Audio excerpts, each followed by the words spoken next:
Well, good morning, everyone. My name is Mighty Stream, and I'm going to do the March the 27th spiritual principle a day in a meditation.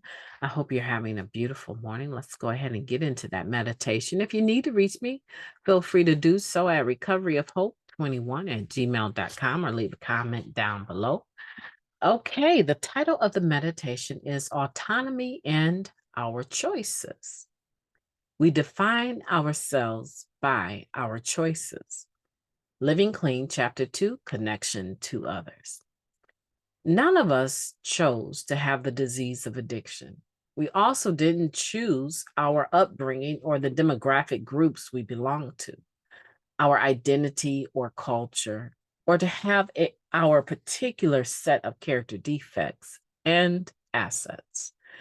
These aspects of ourselves don't tell our whole story, not nearly.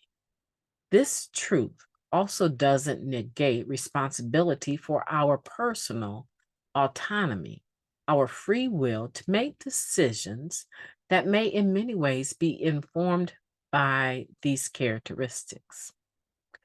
Personal autonomy is having the capacity and willingness to act on our own behalf.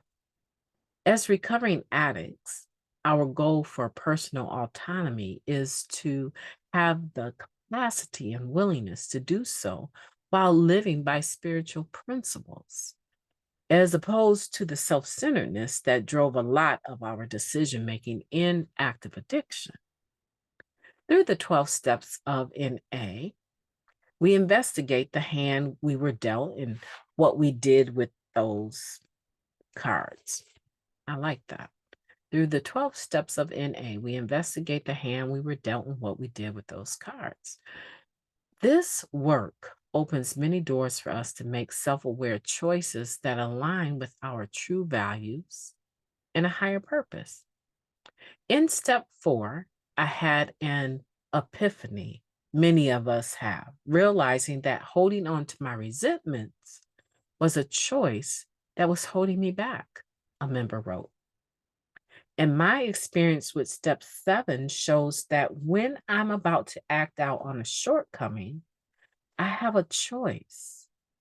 For me, autonomy is that moment of grace where I pray, help me choose differently because I want to live differently. We are as we do, not as we feel or think we are. We aren't all our outsides or insides. We can be kind without feeling kind. We can feel kind and not act on it. Our choices reflect our priorities, how we treat the people in our lives, from our sponsor to someone we want to date or a server in a cafe, how we spend our time and money, how we act when no one's looking. We're no longer living by default or vicariously through others. We've carved out who we authentically are and can make choices that reflect that version of us. We are autonomous, responsible for our own feelings, words, and actions. And just as no one can make us do anything, we can't make choices for others either. My autonomy, my willingness, my choice. Now, what do I prioritize today that reflects how I want to live? Good question. Good meditation. Good question. Some large words there. However, not too complicated to understand. Let's take a moment of silence followed by the we version of the Serenity Prayer. Moment of silence now. God, grant us the serenity to accept the things that we cannot change, the courage to change the things that we can, and the wisdom to know the difference. Autonomy, right? God, grant me the serenity to accept the things that I cannot change, the courage to change the things that I can, and the wisdom to know the difference just for today. Sometimes I think with that serenity prayer is so powerful. And we focus so much on the we of the program, but a lot of the we of the program is dependent on the personal recovery. And it's okay. It's okay to say the I version of the serenity prayer. Absolutely. Don't get so comfortable with the other version we use at the meetings all the time that you take away the power of self-application and autonomy in our choices. We define ourselves by our choices. And now I know that we understand the concept of not always being congruent within, right? Cohesive within. Um, Sometimes we are contradictory. We're in conflict internally. We say we believe one thing, we're about this, and someone will find us doing or saying something else, acting in a completely different manner. Well, I thought you said that you were about fidelity. So tell me again how you ended up in somebody else's bed and you're married. Did I say that? Yes, I did. Because that is what we're talking about sometimes, that we make choices. We always have the right to choose in any moment. And yes, people will mute you. People will mute you because a lot of the times they don't want to hear what's about to come out of your mouth, because then that means that if they've heard it, they probably need to consider it. It's easier to mute you.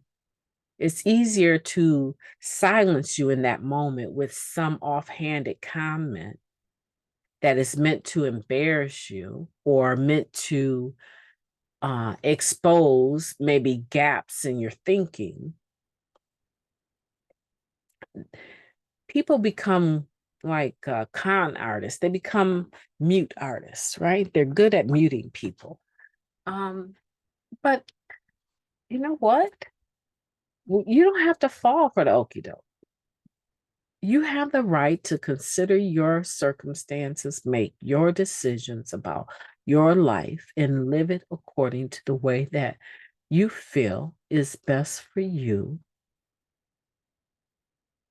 And on this spiritual journey, 9 times out of 10, those choices, unless you're just oppositional all the time, those choices are also going to benefit the majority of the time.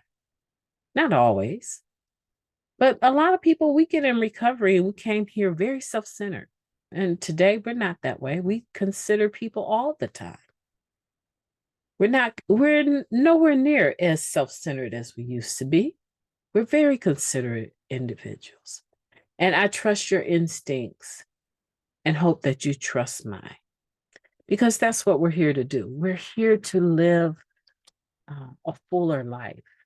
You know, autonomy is not the same as anonymity, right? And so sometimes people confuse the words because they both start out with an A.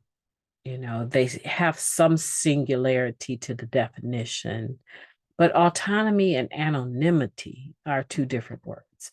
We're talking about the spiritual principle, autonomy and our choices, and pausing the distance between what we know and what we believe compared to what we do, creating less distance between those two things. Or maybe it's better said, cutting down the distance between our thoughts and our hearts and our actions. We're starting to align ourselves spiritually, and it's a work in progress. So if you've dropped the ball on your core values, join the crowd. You're not the first one. If you found yourself acting out in a way that you truly don't like, you truly don't like that behavior and you want to change it, but you find yourself continually acting out on your character defects, you won't be the first one. Turn the butt kicking machine off and recommit. That's all you got to do. Today is to make sure that your autonomy and your willingness and your choices, that you prioritize them so that they reflect how you personally want to live.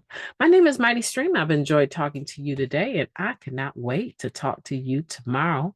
In the meantime, I hope you have a beautiful day on purpose. I intend to. Talk to you soon.